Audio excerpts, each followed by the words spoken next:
એરફોર્સનું plane અત્યારે અહીંયા તૂટી પડ્યું છે અને એક પાયલોટ ઇજાગ્રસ્ત હાલતમાં છે.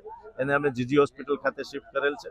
જીજી હોસ્પિટલ ખાતે આપણી સંપૂર્ણ ડોક્ટર્સની ટીમ સુસજ્જ છે. અત્યારે આપ જોઈ શકો છો એમ ફાયર 108 મેડિકલ ટીમ અને કલેક્ટર ઓફિસ પોલીસની તમામ રેસ્ક્યુ ટીમો ખડે પગે છે. આગ ઉપર સંપૂર્ણપણે કાબુ મેળવી લેવામાં આવી રહ્યો છે અને ખુલ્લા મેદાનમાં એરફોર્સનું પ્લેન છે તૂટી પડ્યું છે અને કોઈ પણ પ્રકારની જાનહાનિ નથી, સિવિલિયન જાનહાનિ એક પણ નથી.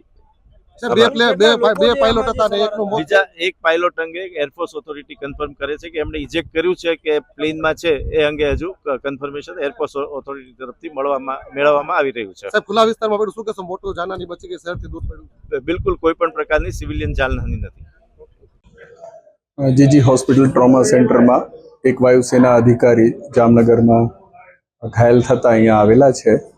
એમને પગમાં ઇન્જુરી છે અને અત્યારે એમની તબિયત સ્ટેબિલાઇઝ કરવામાં આવી છે અને અત્યારે બીજી બધી તપાસો ચાલી રહી છે, સીટી સ્કેન ને એ બધા. હાલમાં એમની કન્ડિશન ક્રિટિકલ નથી. મારું નામ વાઘજી રતાભાઈ ભરવાડ. અમે જ્યારે ગામમાં બેઠા હતા ને ત્યારે ગામ ઉપરથી પ્લેન આમ જતું હતું, પાછળથી તણખા જડતા હતા ને મોટો બધો પ્રકાશ થતો એવું લાગ્યું. અમને પણ નવાઈ લાગી કે કદાચ આવું પ્લેન હશે, પણ એ અમે જોતા હતા એ પેલા 10-15 મિનિટ 10 થી 15 સેકન્ડમાં બોમ્બમાં મોટો અવાજ આવ્યો ને 2 ભડાકા થયા. એટલે અમે ધાર ઉપર ચડીને જોયું તો અહીંયા ભડકો બળતો હતો. પછી અમે દોડીને ગાડી લઈને બધા આવ્યા. હા, અમે પાયલોટ નું અહીંયા હતા ત્યારે આવી ગયા. તમે પાયલોટ પડી ગયા. આમાં એકને જ અમે જોયા, એકનું તો બહુ અમને પતો ન મળ્યો. એક હાજા હતા, એના પગ ભાંગેલા હોય એવું લાગ્યું. બચાવ પાણી માંગ રહ્યા હતા. તમે એમ કહેશો કે આ જે તમારા ગામ ઉપરથી થોડુંક દૂર પડ્યું છે, તો મોટી દુર્ઘટના? હા, ગામમાં આખા અમારું નાનકડું એવડું ગામ છે, 400 માણસની વસ્તીનું. કદાચ જો પ્લેન ગામ ઉપર પડ્યું હોય તો એટલો નાના ક્ષેત્રફળમાં અમારું ગામ છે ને કે કદાચ આખું ગામ પૂરું થઈ ગયું. આ પાયલોટે પોતાનો જીવ જોખમમાં મૂકી અને સુવરડા ગામનો ચોક્કસપણે બચાવ કર્યો છે. આજે જે ઇન્ડિયન એરફોર્સનો પ્લેન ક્રેશ થયો એ ખરેખર બહુ દુઃખદ બાબત છે. અમે આખો પ્રકરણ લાઈવ જોયો છે. આસમાનમાં જ પ્લેનમાં આગ લાગી ગઈ હતી. મારી વાડી છે અહીંયા, હું પોતે અહીંયા હાજર હતો. જેવી આગ લાગી 4-5 સેકન્ડમાં જ્યાં મોટો બધો બ્લાસ્ટ થયો. એટલે અમે થોડીક જ વારમાં અહીંયા પહોંચી ગયા એટલે અહીંયા અમે જોયું કે અહીંયા મલબામાં આગને આમ ફુવારા ઉઠતા હતા. આગ બહુ ભયાનક આગ હતી. પછી અમે પોતે અહીંયા જઈ રેસ્ક્યુ ટીમને બોલાવી, ફાયર બ્રિગેડને ફોન કર્યા. પણ ખરેખર સૌથી પહેલાં હું જામનગરની પોલીસ એકેડમીને ધન્યવાદ દઈશ કે પોલીસની ટીમ સૌથી પહેલાં પહોંચી, પછી ફાયરની ટીમ પહોંચી અને પોલીસની કામગીરી બહુ જ વખાણ કરવા લાયક છે.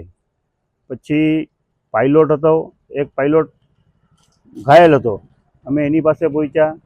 પાયલોટ અગર સૌથી પહેલાં પહોંચનાર વ્યક્તિ હું છું.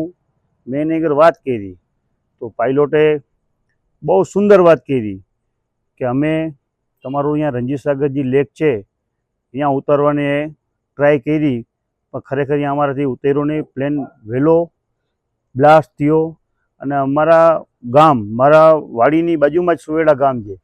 એ સુવેડા ગામથી માત્ર 2 જ કિલોમીટર કહી શકીએ. એ સુવેડા ગામમાં આવત તો બહુ મોટી જાનહાનિ થઈ. પણ ખરેખર પાયલોટની સમજદારી કહી શકીએ, આપણે પાયલોટની હોશિયારી કહી શકીએ. એ પાયલોટને આપણે જેટલા વખાણ કરીએ એટલા ઓછા છે. એ બિચારા એનો એક પાયલોટે તો મને જ્યાં સુધી મેસેજ છે ત્યાં સુધી